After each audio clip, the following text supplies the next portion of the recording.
ತಮ್ಮ ಸಂಬಳ ಕ್ಲಿಯರ್ ಆದಮೇಲೆ ಏನು ಉದ್ದೇಶಕ್ಕಾಗಿ ತಾವು ಕಾಲೇಜಿನ ಟಾರ್ಗೆಟ್ ಮಾಡ್ತಾರೆ? ಯಾಕೆಂದರೆ ಈ ಹೋರಾಟ ಯಾಕೆಂದರೆ ನನ್ನೊಟ್ಟಿಗೆ ನಾನು ಕರ್ಕೊಂಡು ಬಂದಂಥ 7-8 ಜನರಿಗೆ ಸರಿಯಾದ ಸಂಬಳವನ್ನು ಕೊಡಲಿಲ್ಲ.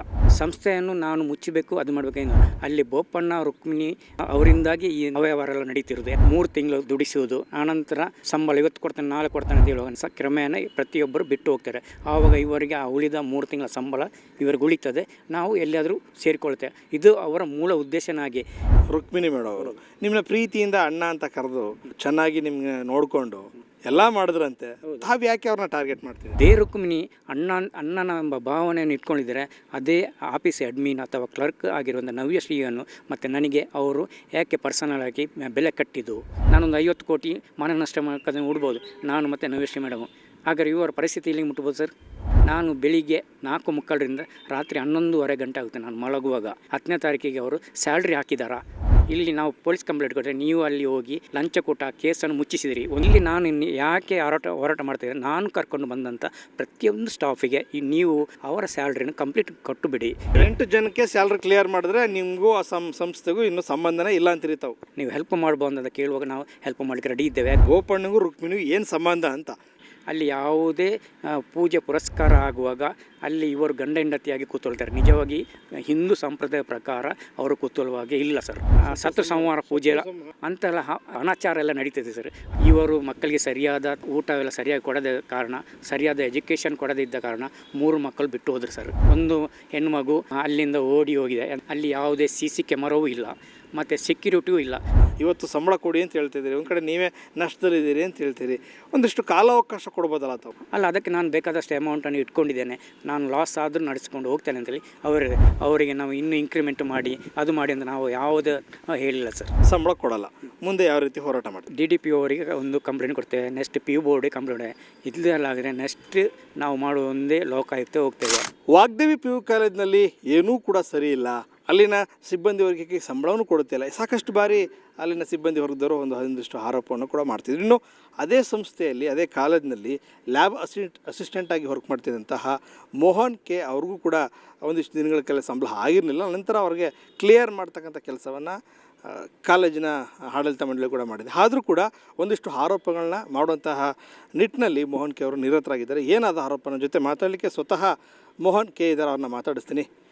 ಸರ್, ತಮ್ಮ ಸಂಬಳವನ್ನು ಸಂಸ್ಥೆಯವರು ಎಲ್ಲನೂ ಕ್ಲಿಯರ್ ಮಾಡಿದ್ದಾರಂತೆ. ಅದರ ಕ್ಲಿಯರ್ ಸರ್ಟಿಫಿಕೇಟ್ನ ನನಗೆ ಪ್ರಿನ್ಸಿಪಲ್ ಆಗಿರ್ತಕ್ಕಂಥ ಪ್ರಕಾಶ್ ಅವರು ತೋರಿಸಿದ್ದಾರೆ. ಅದು ಸತ್ಯನ ಸುಳ್ಳು? ಅಂದರೆ ಕ್ಲಿಯರ್ ನಿಮಗೆ ಮಾಡಿದ್ದಾರೆ ಇಲ್ವೋ ಅಂತ. ನಾನು ಸಂಬಳದ ಬಗ್ಗೆ ನಾನು ಇವಾಗ ಮಾತಾಡಲ್ಲ. ಯಾಕೆಂದರೆ ಸಂಬಳ ಕ್ಲಿಯರ್ ಮಾಡಲಿಕ್ಕೆ ಅದು ಕಾರಣ ಉಂಟು. ಯಾಕೆಂದರೆ ನಾನು 2023 ನವಂಬರಲ್ಲಿ ನನ್ನನ್ನು ಇಂಟರ್ವ್ಯೂ ಮಾಡಿದೆ. ಎಲ್ಲಿ ಅಂದರೆ ಮಂಗಳೂರಿನ ಪುತ್ತೂರಿನ ಹತ್ತಿರ. ಅಂದರೆ ಅಲ್ಲಿ ನಿರ್ಮಲಾ ಮೇಡಮ್ ಅಂತ ಮ್ಯಾಥ್ಸ್ ಲೆಕ್ಚರ್ ಇದ್ದರು. ಅವರು ಪ್ರಿನ್ಸಿಪಲ್ ಆಗಿ ಇವರು ಫಸ್ಟ್ ಅಪಾಯಿಂಟ್ಮೆಂಟ್ ಮಾಡಿದರು. ಅಲ್ಲಿ ಅವರ ಮನೆಯಲ್ಲಿ ರುಕ್ಮಿಣಿ, ಬೋಪಣ್ಣ ಮತ್ತು ಸತ್ಯನಾರಾಯಣ ಇನ್ನೊಬ್ಬರು ಮ್ಯಾನೇಜ್ಮೆಂಟಿನವರದ್ದು 3 ಜನ ಬಂದು ಅವರ ಮನೆಗೆ ಬಂದು ನನ್ನನ್ನು ಫಸ್ಟ್ ಅಲ್ಲಿ ಇಂಟರ್ವ್ಯೂ ಮಾಡಿದ್ದು.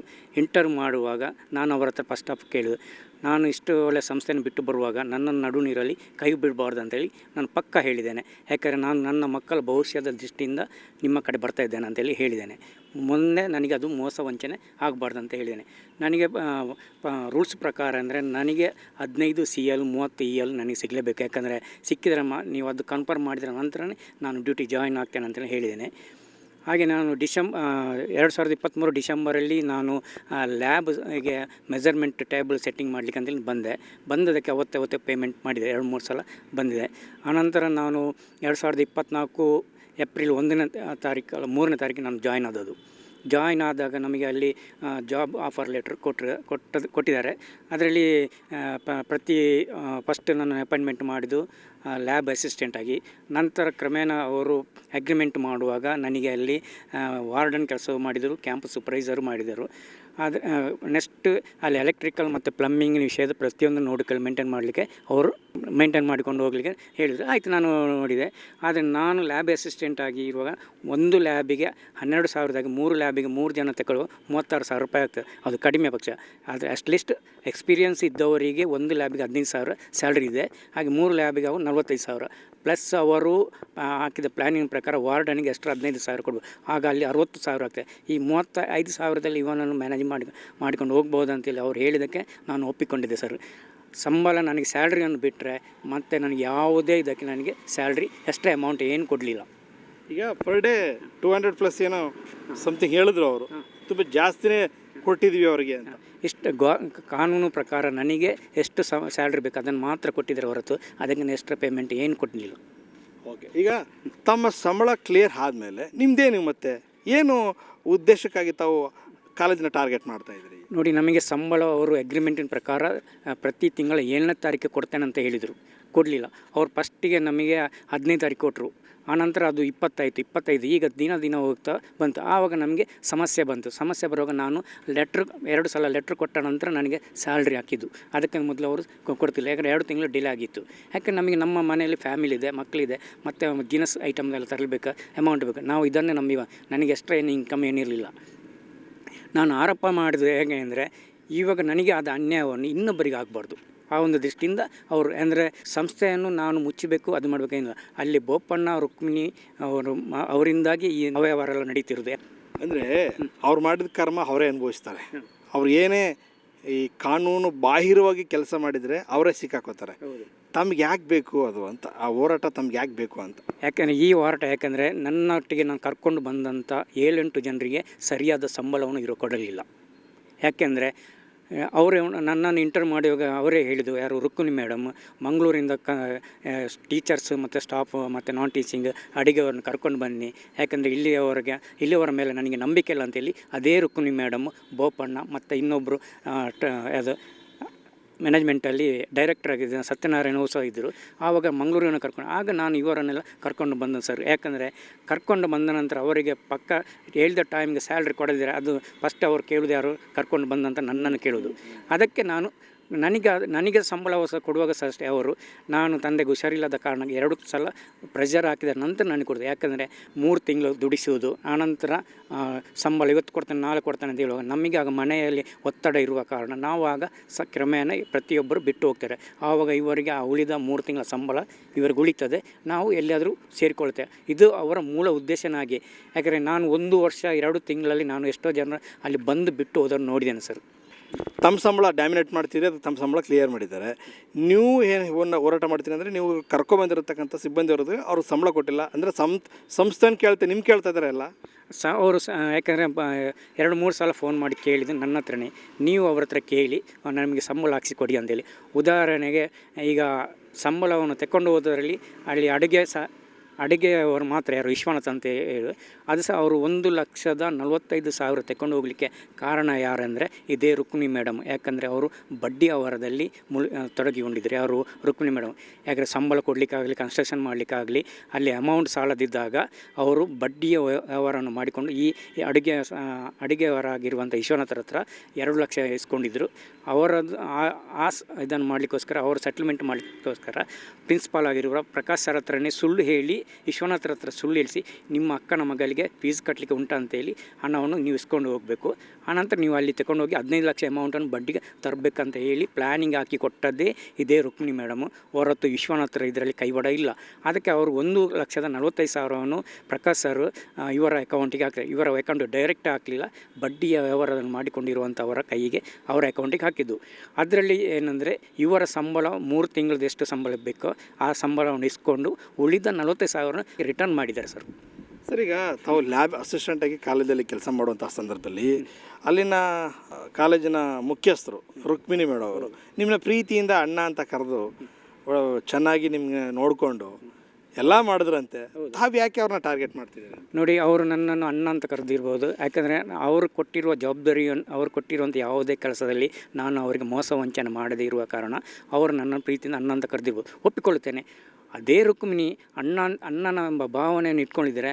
ಅದೇ ಆಫೀಸ್ ಅಡ್ಮಿನ್ ಅಥವಾ ಕ್ಲರ್ಕ್ ಆಗಿರುವಂಥ ನವ್ಯಶ್ರೀಯನ್ನು ಮತ್ತು ನನಗೆ ಅವರು ಯಾಕೆ ಪರ್ಸನಲ್ ಆಗಿ ಬೆಲೆ ಕಟ್ಟಿದ್ದು ಅಂದರೆ ನಾನು ಅದು ಹೇಳಬಾರ್ದು, ಇಲ್ಲಿ ಹೇಳಬೇಕಂದ್ರೆ ಸಂದರ್ಭ ಬರ್ತದೆ. ಯಾಕಂದರೆ ಒಂದು ಹೆಣ್ಮಕ್ಕಳು ಮಂತ್ಲಿ ಪೀರಿಯಡ್ ಟೈಮ್ ಆಗುವಾಗ ನಾನು ಅವರಿಗೆ ಅದು ಪ್ಯಾಡ್ ಏನು ಉಂಟು ಅದನ್ನು ತಂದು ಕೊಡ್ತಿದ್ದೆ.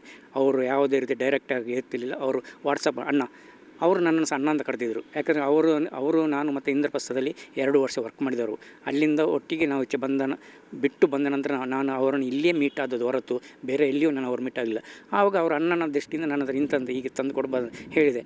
ಅದನ್ನು ಇವರು ಎಂತಂದರೆ ಮಿಸ್ಯೂಸ್ ಮಾಡಿ ನಾನು ಅವರ ಮೈ ಉಜ್ಜಿದಂತೆ ಇದು ಮಾಡಿ ಕೈಕಾಲು ಉಜ್ಜಿದಂತೆ ಇಲ್ಲ ಸಲದ ಆರೋಪವನ್ನು ಆ ಹುಡುಗಿಯ ಮೇಲೆ ಮತ್ತು ನನ್ನ ಮೇಲೆ ಹಾಗೆ ನಾನು ಅಲ್ಲಿ 420 ಇರಬೇಕು ಅಥವಾ ನನ್ನ ಎದುರಿಗಿರುವ ಹುಡುಗಿ 420. ನಾವು ಅಂಥ ವ್ಯವಹಾರದಲ್ಲಿ ಇಳಿಯಲಿಲ್ಲ. ಆದರೆ ಅಣ್ಣ ಅಂತ ಗೌರವ ಕೊಟ್ಟದಕ್ಕೆ ಇವರು ಅದನ್ನು ಆಪಾದನೆ ಮಾಡೋದು ಇವರು ಸರಿಯಾ? ಈ ರುಕ್ಮಿಣಿ ಮೇಡಮ್ಗೆ ಇಬ್ಬರು ಹೆಣ್ಣು ಮಕ್ಕಳಿದ್ದಾರೆ, ಅದನ್ನು ಅರ್ಥ ಮಾಡಿಕೊ. ಹಾಗಾದರೆ ನಾನು ಇವರ ಮೇಲೆ ಮಾನನಷ್ಟ ಮೊಕದ್ದಮೆ ಹೂಡಿದರೆ ಇವರು ಎಲ್ಲಿಯ ತನಕ ಹೋಗಿರ್ಬೋದು? ನಾನೊಂದು 50 ಕೋಟಿ ಮಾನನಷ್ಟ ಮೊಕದ್ದಮೆ ಹೂಡ್ಬೋದು ನಾನು ಮತ್ತು ನವೇಶ್ರೀ ಮೇಡಮು. ಹಾಗಾದ್ರೆ ಇವರ ಪರಿಸ್ಥಿತಿ ಎಲ್ಲಿಗೆ ಮುಟ್ಬೋದು ಸರ್? ಅದಕ್ಕೆ ನಾನು ಅವರ ಮೇಲೆ ಯಾವುದೇ ಗ್ರಿಡ್ಜ್ ಇಟ್ಕೊಂಡಿಲ್ಲ. ಯಾವುದೇ ಯಾಕಂದರೆ ಸಂಸ್ಥೆ ಬೆಳಿಬೇಕು, ಇದಾಗಬೇಕು ನಾನು ದೃಷ್ಟಿಯಿಂದ ನಾನು ಬೆಳಿಗ್ಗೆ 4:45ರಿಂದ ರಾತ್ರಿ 11:30 ಗಂಟೆ ಆಗುತ್ತೆ ನಾನು ಮಲಗುವಾಗ. ಇಷ್ಟೆಲ್ಲ ಜವಾಬ್ದಾರಿ ಕೊಡುವಾಗ ನನಗೆ ಅವರು ಎಷ್ಟಾದರೂ 1 ಪೈಸೆ ಆದರೂ ಕೊಟ್ಟಿದ್ದಾರೆ? 10ನೇ ತಾರೀಕಿಗೆ ಅವರು ಸ್ಯಾಲ್ರಿ ಹಾಕಿದ್ದಾರಾ? ಪ್ರಕಾಶ್ ಸರೇ, ನೀವು ಆಲೋಚನೆ ಮಾಡಿ. ಇದಕ್ಕೆ ನೀವೇನು ಹೇಳ್ತೀರಿ ಸರ್? ನಿಯತ್ತಿನಲ್ಲಿ ದುಡಿತಿರುವಂಥ ಪ್ರತಿಯೊಬ್ಬ ಸ್ಟಾಫಿಗೂ ಮೇಲೆ ನಾವು ಸಂಬಳ ಕೊಟ್ಟಿದ್ದೇನೆ ಅದು ಕೊಟ್ಟಿದ್ದೇನೆ ಅಂತೇಳಿ ನೀವು ಯಾವುದನ್ನು ಸುಳ್ಳು ಹೇಳ್ಬೇಡಿ ಸರ್. ನೀವು ನಿಮಗೆ ಪ್ರಕಾಶ್ ಸರಿಗೂ ರುಕ್ಮಿಣಿ ಮತ್ತು ಬೋಪಣ್ಣ ಸರಿ ನಿಮಗೆ ನಾನು ಚಾಲೆಂಜ್ ಮಾಡ್ತೇನೆ. ನಾನು ತಪ್ಪಿ ಯಾವತ್ತೂ ಹೋಗಲಿಲ್ಲ. ನೀವು ಎಲ್ಲಿಯಾದರೂ ಇದ್ದಿದ್ರೆ ನೀವು ಇಲ್ಲಿ ಮೈಸೂರಿನ ಚಾಮುಂಡಿ ಬೆಟ್ಟಕ್ಕೆ ಬಂದು ನೀವು ಪ್ರಮಾಣ ಮಾಡಿ. ಯಾಕಂದರೆ ಇಲ್ಲಿ ನಾವು ಪೊಲೀಸ್ ಸ್ಟೇಷನ್ಗೆ ಅಥವಾ ಕೋರ್ಟಿಗೆ ಹೋದರೆ ನೀವು ಅಲ್ಲಿ ಲಂಚ ಕೊಟ್ಟು ಏನಾದರೂ ತಿರುಗಿಸ್ಕೊಂಡು ಬರ್ತೀರ. ಯಾಕಂದರೆ ಅಲ್ಲಿ ಕ್ಯಾಂಪಸ್ಸಿನಲ್ಲಿ ದುಡಿತಿರುವಂಥ ಪ್ರತಿಯೊಬ್ಬರ ಹಣವನ್ನು ನೀವು ಪೆಂಡಿಂಗ್ ಇಟ್ಟಿದ್ದೀರಿ.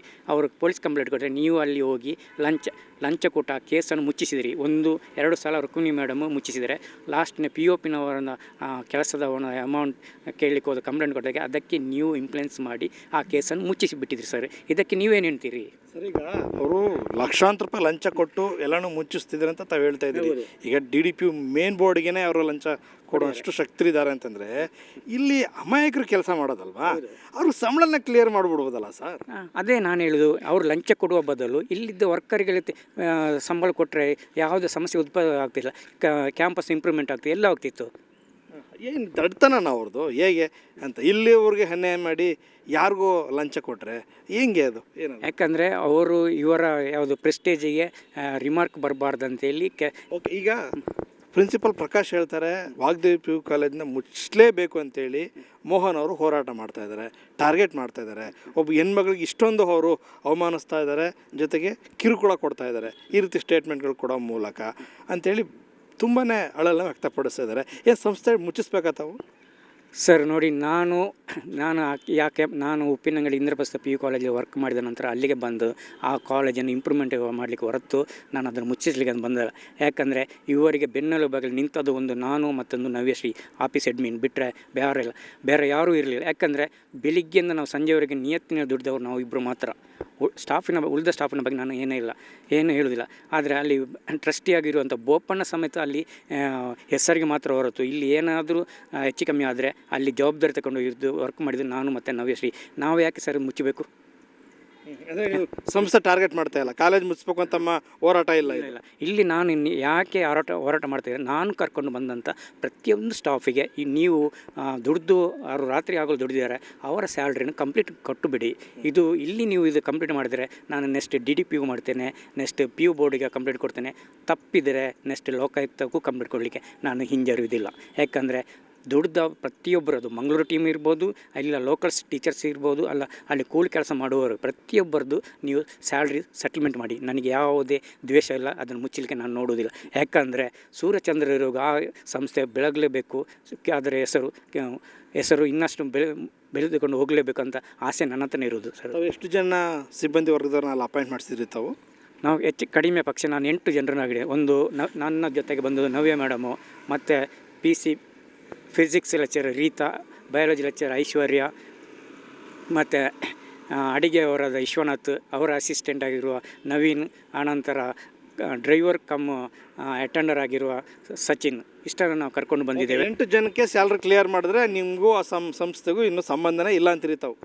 ಸಂಬಂಧವನ್ನು ಇಲ್ಲ ಅಂತ ನಾನು ಯಾವತ್ತೂ ಇಲ್ಲ. ಯಾಕಂದರೆ ಯಾವುದು ಅಪರೂಪಕ್ಕೆ ಏನಾದರೂ ಎಮರ್ಜೆನ್ಸಿ ಬಂದು ನೀವು ಹೆಲ್ಪ್ ಮಾಡ್ಬೋದು ಅಂತ ಕೇಳುವಾಗ ನಾವು ಹೆಲ್ಪ್ ಮಾಡಲಿಕ್ಕೆ ರೆಡಿ ಇದ್ದೇವೆ. ಯಾಕಂದರೆ ನಾವು ದೇಶ ಕಟ್ಟಿ ಜೀವನ ಮಾಡುವವರು ನಾವಲ್ಲ ಸರ್, ಮಂಗಳೂರು ಟೀಮ್ನವರು. ಈಗ ರುಕ್ಮಿಣಿ ಮತ್ತು ಬೋಪಣ್ಣೆ ಯಾಕೆ ತಾವು ಟಾರ್ಗೆಟ್ ಮಾಡ್ತಾ ಇದ್ದೀರಿ ಅಂತ? ಇದು ಒಂದು ಮೇಯ್ನ್ ಇಂಪಾರ್ಟೆಂಟ್ ಸರ್. ಯಾಕಂದರೆ ನನ್ನನ್ನು ಅಪಾಯಿಂಟ್ಮೆಂಟ್ ಮಾಡುವಾಗ ನನ್ನನ್ನು ಇಲ್ಲಿ ರುಕ್ಮಿಣಿ ಮೇಡಮ್ ಹೊರತು ಬೋಪಣ್ಣ ಇದರಲ್ಲಿ ಇನ್ವಾಲ್ವ್ ಆಗಲಿಲ್ಲ. ಈ ಬೋಪಣ್ಣ ಯಾಕಂದರೆ ನನ್ನನ್ನು ಎರಡು ಸಲ ನನ್ನನ್ನು ಟಾರ್ಗೆಟ್ ಮಾಡಿದ್ದಾನೆ. ಯಾಕಂದರೆ ನಾನು ಅವನಿಗೆ ಮರ್ಯಾದೆ ಕೊಡೋದು ಸಹ ಕಡಿಮೆ. ಯಾಕೆಂದರೆ 2 ಸಲ ಇದು ಮಾಡಿದೆ. ಒಂದನೇ ಸಲ ಯಾಕೆಂದರೆ ಕ್ಯಾಂಪಸ್ ಸೂಪರ್ವೈಸರ್ ಆಗಿರುವಾಗ ಅಲ್ಲಿ ಏನು ಕೆಲಸ ಮಾಡುವಾಗ ಪ್ರಥಮವಾಗಿ ಮ್ಯಾನೇಜ್ಮೆಂಟಿನವರು ಕ್ಯಾಂಪಸ್ ಸೂಪರ್ವೈಸರಿಗೆ ಮಾಹಿತಿ ತಿಳಿಸಲೇಬೇಕು. ಅಲ್ಲಿ ಹಿಂಬದಿ ಹಾಸ್ಟೆಲ್ ಬಿಲ್ಡಿಂಗ್ ಕೆಲಸ ಹೋಗುವಾಗ ನಾನು ಊರಿಗೆ ಹೋಗಿ ಬಂದ ನಂತರ ಅಲ್ಲಿ ವರ್ಕ್ ಸ್ಟಾರ್ಟ್ ಮಾಡಿದರು.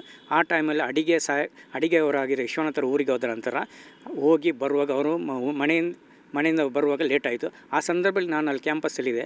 ಆಗ ಅಲ್ಲಿ ಹಾಸ್ಟೆಲ್ನ ಬಿಲ್ಡಿಂಗ್ ಕೆಲಸಕ್ಕೆ ಅಂತ ಬಂದರು. ನಾನು ಆವಾಗ ಬೋಪಣ್ಣ ಸರಿಗೆ ಫೋನ್ ಮಾಡಿ ಕೇಳುವಾಗ ಆವಾಗ ನನಗೆ ಅವ್ರು ಜೋರು. ಆಗ ನನಗೆ ಅವ್ರಿಗೆ ಮಾತುಕತೆ ಆಯಿತು.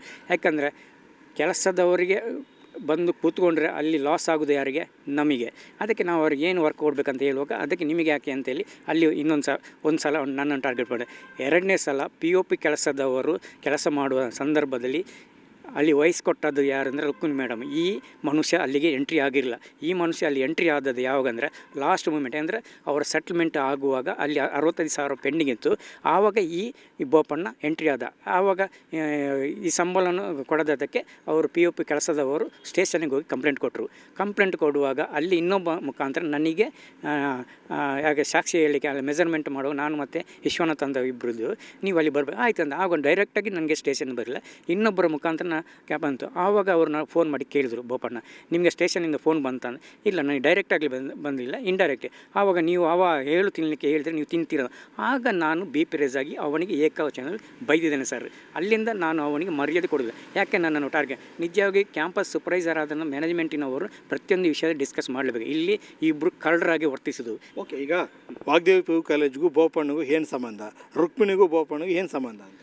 ನಮಗೆ ತಿಳಿಸಿದ್ದ ಪ್ರಕಾರ ಬೋಪಣ್ಣ ಅವರು ಟ್ರಸ್ಟಿ ಅಂತ ಹೇಳ್ತಿದ್ರು. ಆದರೆ ಅವರು ಟ್ರಸ್ಟಿ ಅಂತೇಳಿ ನಮಗೆ ನಾವು ಅವ್ರಿಗೆ ಗೌರವ ಕೊಡ್ತೇವೆ. ನಾವು ಇದ್ದ ಸ್ಟೂಡೆಂಟ್ಸ್ ಆಗಲಿ ಪೇರೆಂಟ್ಸ್ ಆಗಲಿ ಸ್ಟಾಫ್ ಆಗಿ ಮರೆಯೋದು.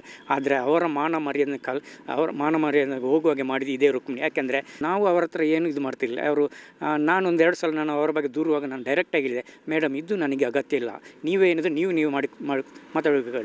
ಇನ್ನೊಂದು ಯಾಕೆಂದರೆ ನನ್ನನ್ನು ಅವರು ಜಗಳ ಆಗುವ ಹಾಗೆ ಮಾಡ್ತಿದ್ರು. ಯಾಕೆಂದರೆ ನಾನು ಬೋಪಣ್ಣ ನನಗೆ ಒಳ್ಳೆ ರೀತಿಯಲ್ಲಿದ್ದರೆ ಈ ಮೇಡಮಿನ ಬಗ್ಗೆ ನಾನು ಏನಾದರೂ ಚಾಡಿ ಹೇಳ್ತೇನೆ ಅಂತೇಳಿ ನನಗೆ ಅಂಥ ಬುದ್ಧಿ ಯಾವುದೂ ಇಲ್ಲ ಸರ್. ಹಾಗಾಗಿ ಅವರು ಬೋಪಣ್ಣನನ್ನು ಅವರು ಎತ್ತಿ ಕಟ್ಟಿ ಅವರು ಸ್ಟಾಪ್ ಒಟ್ಟಿ ನನ್ನ ಹತ್ರ ಮಾತ್ರ ಇಲ್ಲ, ಪ್ರತಿಯೊಂದು ಸ್ಟಾಪಿನ ಹತ್ತಿರಿಗೆ ಅವರು ಎಗ್ನೆಸ್ಟ್ ಇರುವಾಗಿ ಮಾಡ್ತಿದ್ರು ಸರ್. ಸರ್, ಈಗ ಬೋಪಣ್ಣಗೂ ರುಕ್ಮಿಣಿಗೂ ಏನು ಸಂಬಂಧ ಅಂತ? ಶೈಕ್ಷಣಿಕವಾಗಿ ಸಂಬಂಧನ, ರಕ್ತ ಸಂಬಂಧನ, ಇನ್ನೇನು ಸಂಬಂಧ ಇರ್ಬೋದು ಇಬ್ಬರು ನಡುವೆ? ಅಂದರೆ ಅವರು ನಮಗೆ ಹೇಳಿದ ಪ್ರಕಾರ ಅವರು ಫ್ಯಾಮಿಲಿ ಸಂಬಂಧ ಅಂತೇಳಿ ದೂರದಲ್ಲಿ ಅಂತ ಹೇಳಿದ್ದಾರೆ. ಅಷ್ಟು ಬಿಟ್ಟರೆ ನನಗೆ ಬೇರೆ ಏನು ಗೊತ್ತಿಲ್ಲ. ಮತ್ತು ಅವರು ಯಾವ ರೀತಿ ವರ್ತಿದ್ದಾರೆ ಅಂತೇಳಿ ಈಗ ನನಗೆ ಮತ್ತು ನವೇಶ್ ಇವರಿಗೆ ಭೇದ ಭಾವ ಕಟ್ಟಿದಾಗೆ, ಪರ್ಸನಲಿಗೆ ಬೆಲೆ ಕಟ್ಟಿದಾಗೆ ನಾನು ಅವರಿಗೆ ಬೆಲೆ ಕಟ್ಬೋದಲ್ಲ ಅವರನ್ನು ನೋಡಿದಾಗೆ. ಯಾಕಂದರೆ ನಿಜವಾಗಿ ನಾನು ಹೇಳಬೇಕಂದ್ರೆ ಅಲ್ಲಿ ಯಾವುದೇ ಪೂಜೆ ಪುರಸ್ಕಾರ ಆಗುವಾಗ ಅಲ್ಲಿ ಇವರು ಗಂಡ ಹೆಂಡತಿಯಾಗಿ ಕೂತ್ಕೊಳ್ತಾರೆ. ನಿಜವಾಗಿ ಹಿಂದೂ ಸಂಪ್ರದಾಯ ಪ್ರಕಾರ ಅವರು ಕೂತ್ಕೊಳ್ಳುವಾಗೆ ಇಲ್ಲ ಸರ್. ಗಂಡ ಹೆಂಡತಿ ಅಂದರೆ ಏನರ್ಥ? ಯಾಕಂದರೆ ಪೂಜೆ ಅದೇ ಸತ್ಯನಾರಾಯಣ ಪೂಜೆ ಆಗಲಿ ಯಾವುದೇ ಪೂಜೆ ಕಾರ್ಯಕ್ರಮವಾಗಲಿ ನಿಜವಾಗಿ ಹೇಗೆ ಕೂತ್ಕೊಳ್ಬೇಕು, ರುಕ್ಮಿಣಿ ಇದ್ದರೆ ರುಕ್ಮಿಣಿ ಹಸ್ಬೆಂಡ್ ಬಂದು ಕೂತ್ಕೊಳ್ಬೇಕು.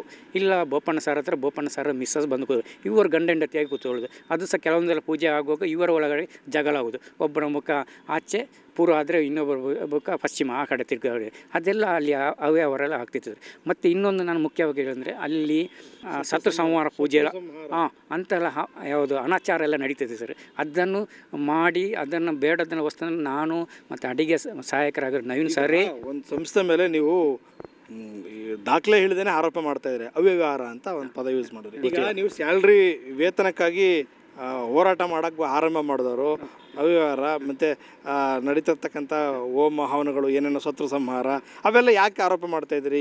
ಅರ್ಥ ಏನು ಅಂತ? ಅದು ಯಾಕೆಂದರೆ ನಾನು ಇದನ್ನು ಇವಾಗ ಹೇಳ್ಬೇಕಾದ್ರೆ ಅಲ್ಲಿ ನಂಬಿಕೊಂಡು ಬಂದಂಥ ವಿದ್ಯಾರ್ಥಿಗಳ ಭವಿಷ್ಯಕ್ಕೆ ಹಾಳಾಗ್ಬಾರ್ದು ಸರ್. ಯಾಕಂದರೆ ಪ್ರತಿಯೊಬ್ಬ ಹೆತ್ತವರು ತನ್ನ ಮಕ್ಕಳು ಒಳ್ಳೆಯ ಒಂದು ಕಾಲೇಜಲ್ಲಿ ಸೇರಿ ಒಳ್ಳೆ ಎಜುಕೇಷನ್ ಪಡೆದುಕೊಂಡು ಒಳ್ಳೆ ಇದಾಗಬೇಕಂತ ಆಸೆ ಇಟ್ಕೊಂಡು ಬಂದವರು. ಉದಾಹರಣೆ ನಾವು ಸಾಗಿನ ಬಂದವರು.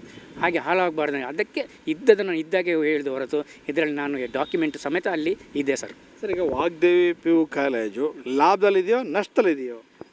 ಆಲ್ರೆಡಿ ನಾನು ಹೇಳ್ಬೇಕಾದ್ರೆ ಅದು ನಷ್ಟದಲ್ಲಿದೆ ಸರ್. ಯಾಕೆಂದರೆ ಫಸ್ಟಿಗೆ ಅಲ್ಲಿ ಸೈನ್ಸಲ್ಲಿ 6 ಮಕ್ಕಳಿದ್ದರು ಮತ್ತು ಕಾಮರ್ಸಲ್ಲಿ 2 ಮಕ್ಕಳಿದ್ದರು.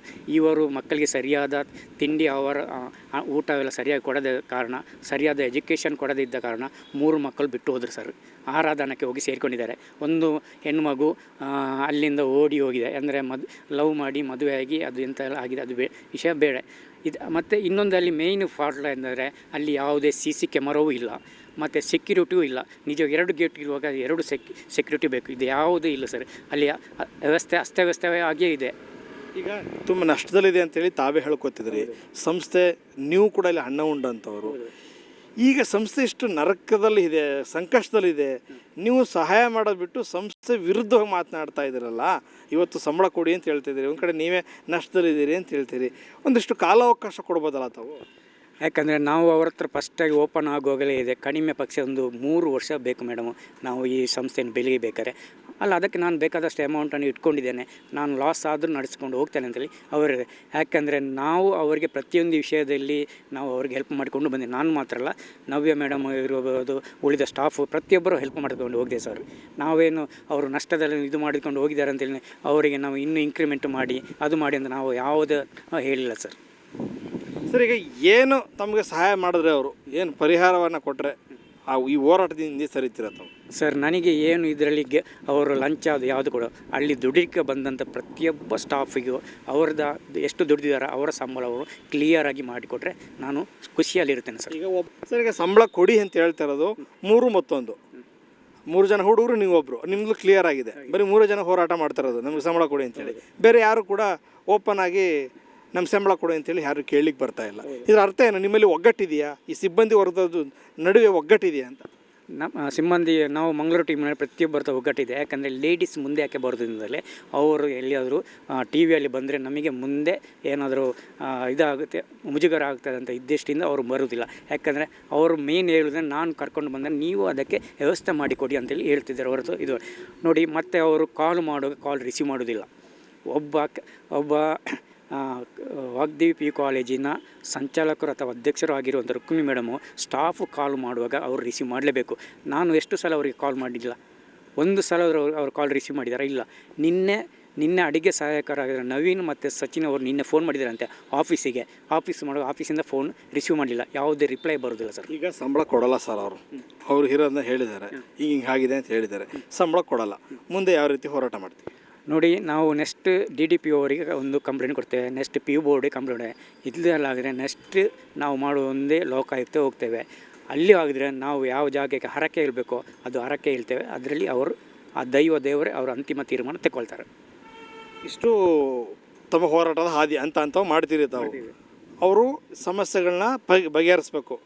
ಯಾಕಂದರೆ ನಾವು ಸಂಸ್ಥೆಯ ವಿರುದ್ಧವಾಗಿ ಅಥವಾ ಯಾವ ವೈಯಕ್ತಿಕವಾಗಿ ಯಾಕೆ ನಾವು ಕಷ್ಟಪಟ್ಟು ಅಲ್ಲಿಂದ ಬಂದು ಇಲ್ಲಿ ದುಡ್ದಕ್ಕೆ ನಾವು ಸಂಬಳ ಕೊಡೋದು, ಅದನ್ನು ಹೆಚ್ಚುವರಿ ಹಣವನ್ನು ಏನು ಕೊಡೋದು ಕೇಳೋದಿಲ್ಲಲ್ಲ sir. Thank you sir, thank you. ಇವಿಷ್ಟು ಮೋಹನ್ ಅವರ ಮಾತು. ವಾಗ್ದೇವಿ PU ಕಾಲೇಜಿನ ಸಂಸ್ಥಾಪಕರಾಗಿರ್ತಕ್ಕಂತಹ ರುಕ್ಮಿಣಿ ಮೇಡಮ್ ಅವರು ನನ್ನ ಟೀಮ್ ಅಂದರೆ ಮಂಗಳೂರು ಟೀಮ್ಗೆ ಎಷ್ಟು ಸಂಬಳವನ್ನು ಕೊಡಬೇಕು ಅಷ್ಟು ಕ್ಲಿಯರೆನ್ಸ್ ಮಾಡಬೇಕು, ನನ್ನದು ಕೊಟ್ಟಿದ್ದೀರಿ. ಆದರೆ ನಾನು ಅಪಾಯಿಂಟ್ ಮಾಡಿಸಿದಂತಹ 7-8 ಮಂದಿ ಸಿಬ್ಬಂದಿವರೆಗೆ ಸಂಬಳವನ್ನು ಕೊಟ್ಟಿಲ್ಲ, ಮತ್ತಷ್ಟು ಜನರದ್ದು ಕೂಡ ಸಂಬಳ ಕೊಟ್ಟಿಲ್ಲ ಅಂತೇಳಿ ಗಂಭೀರವಾದಂಥ ಒಂದು ಆರೋಪನ ಮಾಡ್ತಾ ಇದ್ದಾರೆ.